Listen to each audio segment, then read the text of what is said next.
Oulinazia, président du Ordre des journalistes de Madagascar, Manasano Toku, Angaï des Arabes.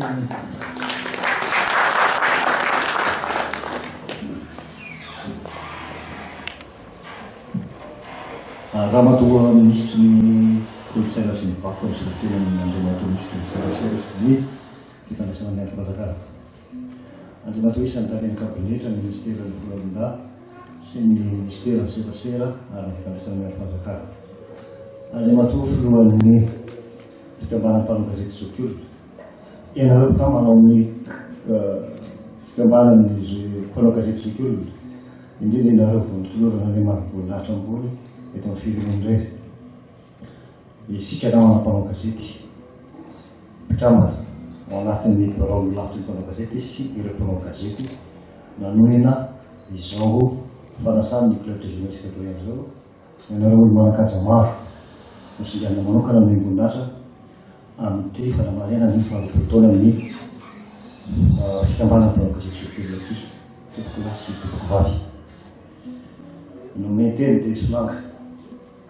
Ny voalohany teny dia manamafy ny fanambarako tary amin'ny fanokafana ny faharoapolo taona ny fikambanana mpanao gazety Zokiolona tetsy ambonako hoe tamin'ny valambin'ny folo ny volana aogositra lasa teo.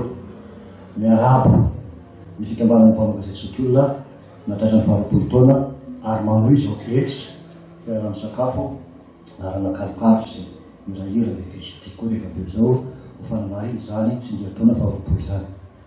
Miarahabo manokana ireo mitolorana marim-boninahitra.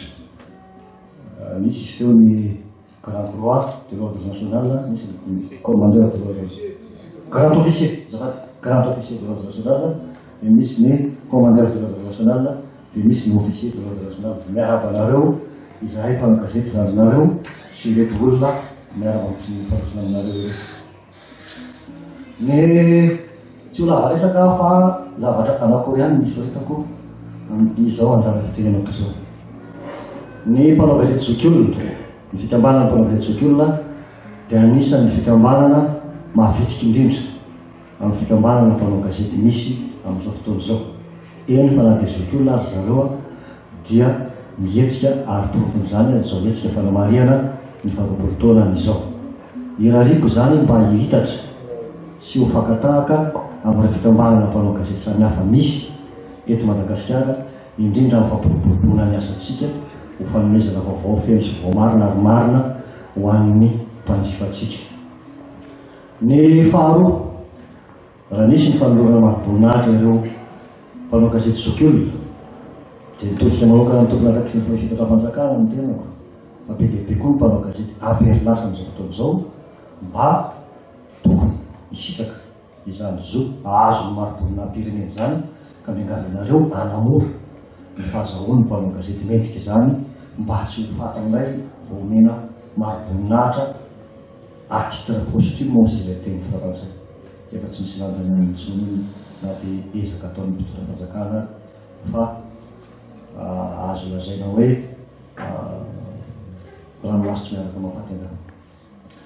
Ny fahatelo lehibe indrindra, ny mpanao gazety Zokiolona, fikambanana mpanao gazety Zokiolona no nanamarika ny faharoapolo taonany nanomboka tamin'ny fahavalo-ambin'ny folo ny volana aogositra teo. Fa ny gazety malagasy dia nanamarika ny fahadimampolo amby zato taonany amin'ny taona ho avy. Isaorana sahady ny hetsika samihafa izay efa naroso ny fikambanana mpanao gazety Zokiolona momba ny fikarakarana dieny izao an'izany fankalazana lehibe izany satria tamin'ny volana janoary enina amby enimpolo sy valonjato sy arivo no niseho ny gazety malagasy voalohany ny teny soarana landro navoaka ny missiona LNS tamin'izany fotoana izany.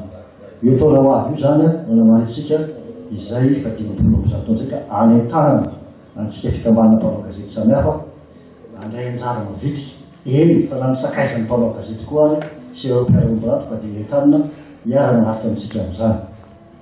Ny farany dia mirary soa mandrakarivo ny fikambanana mpanao gazety Zokiolona.